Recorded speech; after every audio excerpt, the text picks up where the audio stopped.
राधे कृष्ण। राधे कृष्ण। श्री महादेव जी बोले, हे पार्वती।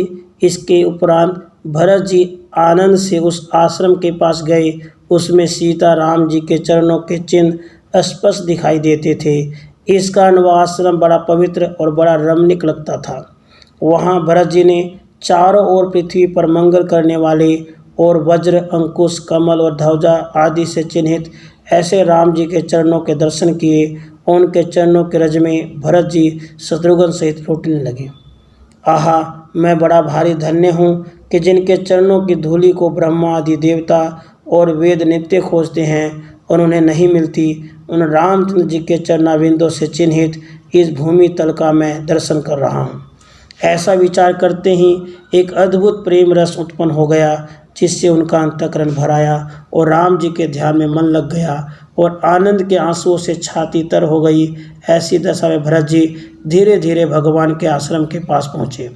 वहाँ उन्होंने रामचंद्र जी को बैठा हुआ कैसा देखा कि उनका दूबे के समान श्याम वर्ण है, विशाल नेत्र है, जटा मुकुट धारण किए, नवीन छाल के वस्त्र पहिरे, प्रसन्न मुख और बाल सूर्य के समान प्रकाशमान है। सुंदर सीता जी की ओर वो देख रहे हैं, लक्ष्मण जी जिनके चरण दाब रहे हैं। ऐसे रामचंद्र को देखकर उनके पास दौड़े और जाकर शीघ्र उनके दोनों पैर पकड़ लिए। उससे भरत जी को हर्ष और शोक दोनों हुए। सुंदर दीर्घबाहु रामचंद्र जी ने अपनी भुजा पसार कर उन्हें छाती से लगाया और नेत्रों के जल से तर कर दिया और गोदिए बैठाकर भगवान ने उन्हें बारंबार हृदय से लगाया। इसके बाद वे सब माताएं रामचंद्र के देखने की लालसा से ऐसी जल्दी वहां आई जैसे प्यासी गौएं जल को देख दौड़ कर आती हों। राम जी ने अपनी माता को देखते ही तुरंत उठकर उनके दोनों चरणों में प्रणाम किया और माता ने आंखों में आंसू भरकर पुत्र को हृदय से लगा लिया और बड़ी दुखी हुई। फिर रामचंद्र जी ने जैसे कौशल्या को प्रणाम किया था वैसे ही सब माताओं को प्रणाम किया।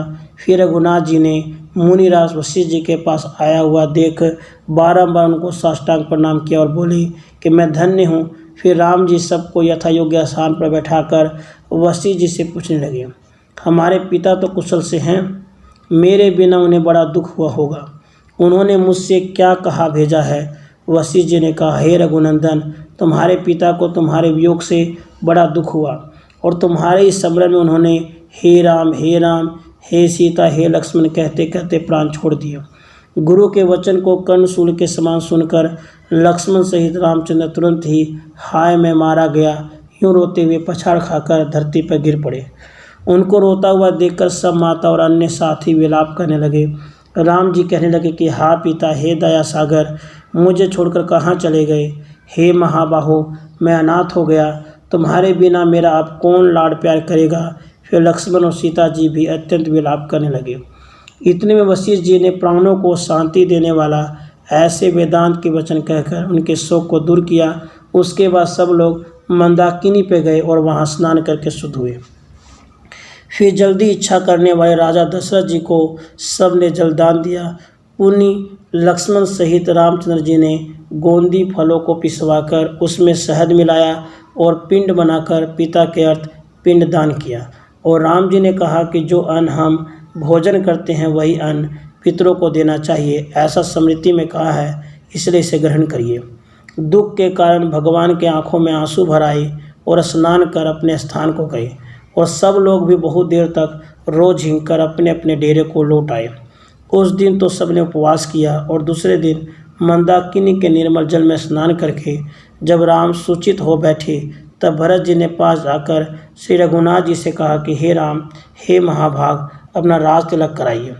तुम सबों में बड़े हो और मेरे पिता के समान हो, इसलिए पिता के राज्य का पालन करो। प्रजा का पालन करना यही क्षत्रियों का धर्म है।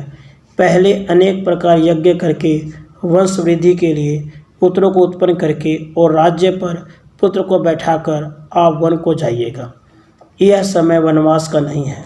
मेरे ऊपर कृपा करिए और मेरी माता से जो बुरा कर्म हो गया है उसका स्मरण न करके मेरी रक्षा कीजिए।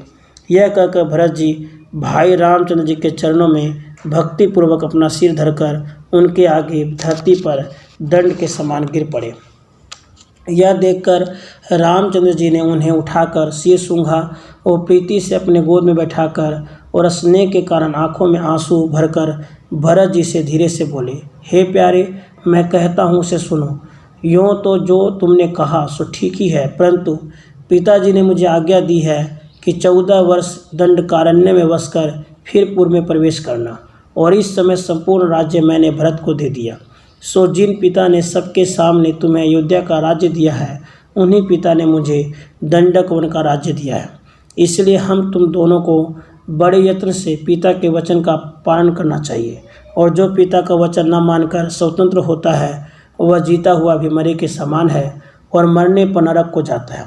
इसलिए राज्य की तो तुम रक्षा करो और हम दंडक वन की रक्षा करें। भरत जी ने रामचंद्र जी से कहा कि प्रभु, हमारे पिता तो कामी होने से स्त्री के वश में थे, चित्त उनका स्थिर नहीं था और उनकी बुद्धि मारी गई थी। ऐसे पागल पिता जो कहें उसे सत्य मानना नहीं चाहिए, जैसे कि पागल की बुद्धिमान नहीं मानता है। फिर रामचंद्र जी ने भरत से बोला, हे भरत, यह बात मुझसे नहीं कहनी चाहिए। हमारे पिताजी न तो स्त्री के वशु भी थे, न कामी थे और न मूर्ख बुद्धि थे, वरन वे सत्यवादी थे। और इसी भय से पहले जो उन्होंने कैकेयी को वर देने की प्रतिज्ञा की थी सो पूर्ण करी। जो बड़े होते हैं उनको असत्य बोलने में नरक से भी अधिक भय लगता है। इसलिए पिता ने जो कैकेयी को वचन दिया है उसे भी सत्य करूँगा, और मैं रघुवंशी होकर उनके वचन को असत्य कैसे कर सकता हूँ। रामचंद्र जी के वचन सुनकर भरत जी बोले, यदि यह बात है और तुम्हारा पक्का व्रत है तो आपकी तरह छाल वस्त्र धारण कर मैं तो 14 वर्ष वन में रहूँगा और तुम सुखपूर्वक राज्य करो। राम जी बोले, राज्य तो पिताजी ने तुम्हें ही दिया है और मुझे तो वन दिया है। यदि इससे वृत करेंगे तो पहले के समान असत्य ही ठहरेगा। भरत जी ने कहा, जो ऐसा है तो मैं भी तुम्हारे साथ वन चलूँगा और लक्ष्मण के समान तुम्हारी सेवा करूँगा, और जो यह बात स्वीकार न करोगे तो मैं भूखा प्यासा मरकर अपने शरीर को छोड़ दूँगा। ऐसा निश्चय करके और मन में दृढ़ संकल्प करके धूप में कुशासन जमा दिया और वह पूर्व की ओर मुख करके उस पर बैठ गए। भरत जी का यह दृढ़ देखकर रामचंद्र जी को बड़ा दुख हुआ, और रघुनाथ जी ने गुरु की ओर आँख का इशारा किया कि इनको समझाओ यह क्या करते हैं। ज्ञानियों में श्रेष्ठ वशिष्ठ जी ने भरत जी को एकांत में ले जाकर उनसे कहा कि बेटा, मैं तुमसे निश्चय की हुई एक गुप्त बात कहता हूँ, सो सुनो। यह रामचंद्र साक्षात नारायण स्वरूप है। पूर्व काल में ब्रह्मा जी ने इनके रावण के वध के लिए प्रार्थना की थी, इसलिए यह दशरथ के यहाँ पुत्र रूप में उत्पन्न हुए हैं। और सीता जी योग माया है, सो आकर जनक की पुत्री हुई हैं। लक्ष्मण जी शेष जी का अवतार है और यह सदा राम जी के पीछे पीछे उनकी सेवा में रहते हैं। और रामचंद्र जी रावण के मारने की कामना से अवश्य वन को जाएंगे, इसमें संदेह नहीं है। और कैकेयी के वरदान और जो कठोर वचन कहे थे, यह सब देवताओं का किया काम था, नहीं तो कैकेयी ऐसा क्यों कहती।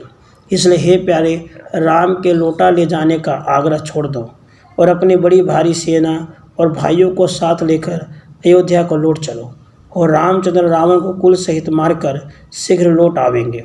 वशिष्ठ जी का यह वचन सुनकर भरत जी को बड़ा आश्चर्य हुआ, और वह आश्चर्य से अपने नेत्रों को प्रफुल्लित करते हुए राम जी के पास जाकर बोली कि हे महाराज, अपनी पूजनीय दोनों पादुकाएं मुझे राज्य के लिए दीजिए। जब तक आप लौटकर आवेंगे मैं उन दोनों की सेवा करता रहूँगा। ऐसा कहकर भरत जी ने एक बड़ा अनोखा पादुकाओं का जोड़ा रघुनाथ जी के चरणों में पहनाया। फिर राम जी ने बड़ी प्रीति से उस पादुकाओं के जोड़े को भरत जी को दे दिया। उस रत्न जड़ित अलौकिक खड़ाऊ के जोड़े को लेकर भरत जी ने रामचंद्र की फिर परिक्रमा की और बारंबार उनको प्रणाम किया। उसके बाद भरत जी ने भक्तिपूर्वक गदगद वाणी से कहा कि हे रामचंद्र जी, जो तुम 14 वर्ष बीत जाने पर पहले ही दिन लौटकर नहीं आओगे तो मैं भकभकाती हुई अग्नि में प्रवेश कर भस्म हो जाऊंगा। यह सुन राम जी ने भरत जी से कहा, अच्छा, तब भस्म हो जाना, यह कह उन्हें लौटा दिया। फिर बुद्धिमान भरत जी, वशिष्ठ जी, शत्रुघ्न माता, मंत्री और सेना उन सबको साथ लेकर चलने की तैयारी करने लगे।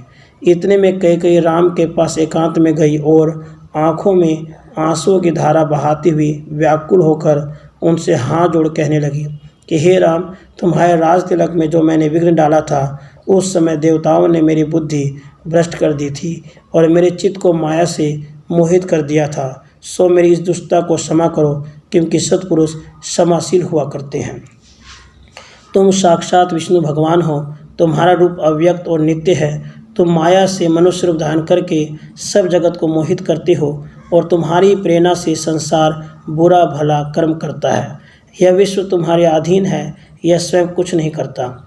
जैसे कठपुतलियाँ नचाने वाले की इच्छा अनुसार नाचती है, वैसे ही यह माया तुम्हारे अधीन है और तुम्हारी प्रेरणा से अनेक रूप धारण कर नृत्य करती है।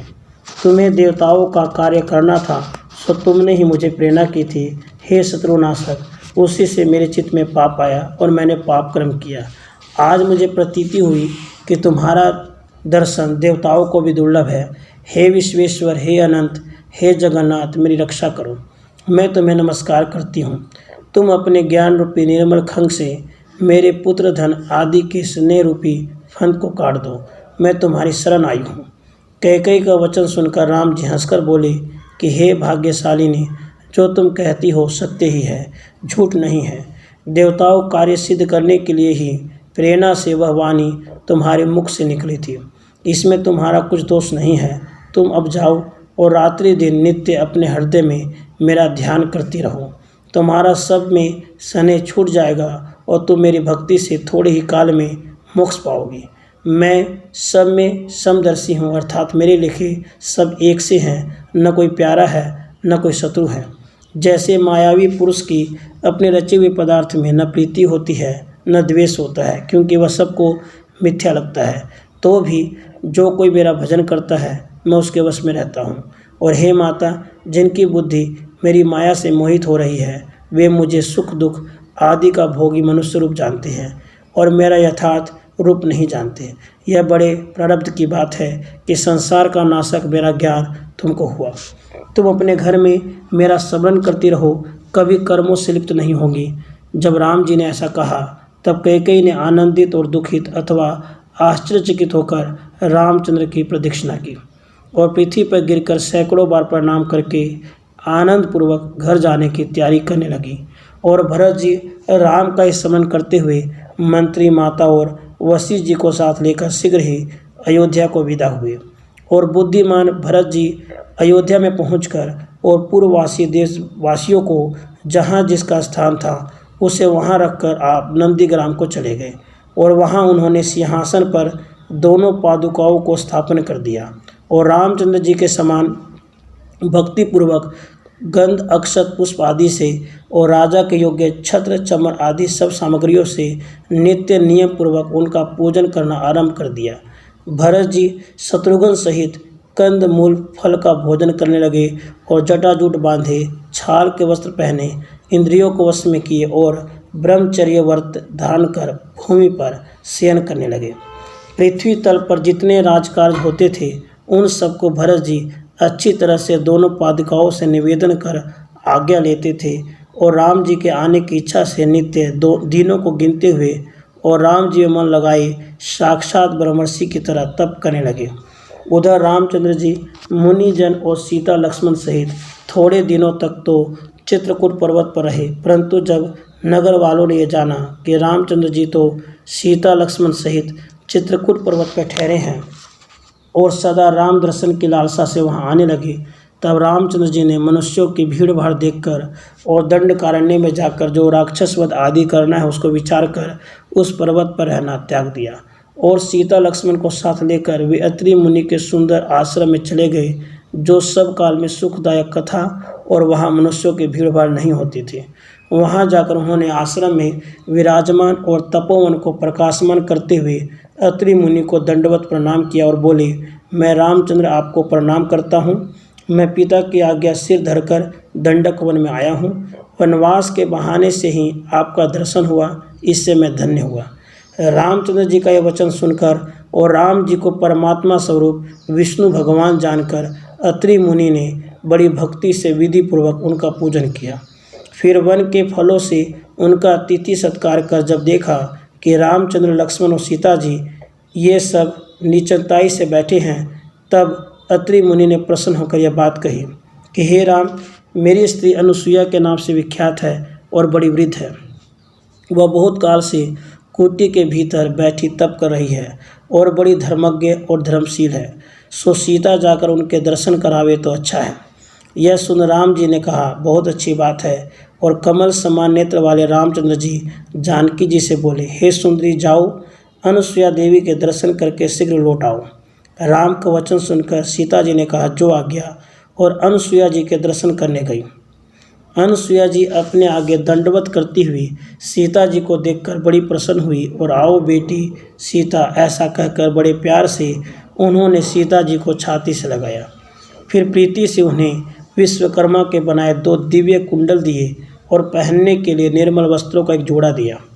और सुंदरमुखी अनुसुईया ने सीता जी को एक दिव्य अंगराग अर्थात देह में लगाने का उपटन दिया और कहा कि हे कमल समान मुख वाली सीता, इस अंगराग के लगाने से तुम्हारे शरीर की शोभा दिन दूनी होगी और कभी कम न होगी।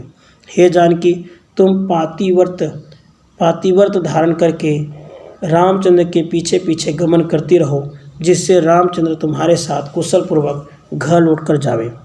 फिर मुनि ने सीता सहित राम लक्ष्मण जी को विधि पूर्वक भोजन कराया और हाथ जोड़कर राम जी से कहे, हे राम, तुम ही भुवनों को रचकर उसकी रक्षा के लिए देवता, मनुष्य और त्रियग योनि में देह धारण करते हो, परंतु देह के गुणों से लिप्त नहीं होते और सब लोग को मोहने वाली माया तुमसे डरती है। अधिक क्या कहें। इति आगरा निवासी पंडित रामेश्वर भट्ट कृत रसाला टीका सहित अयोध्या कांड का 9वां सर्ग समाप्त हुआ। शुभ। राधे कृष्ण, राधे कृष्ण।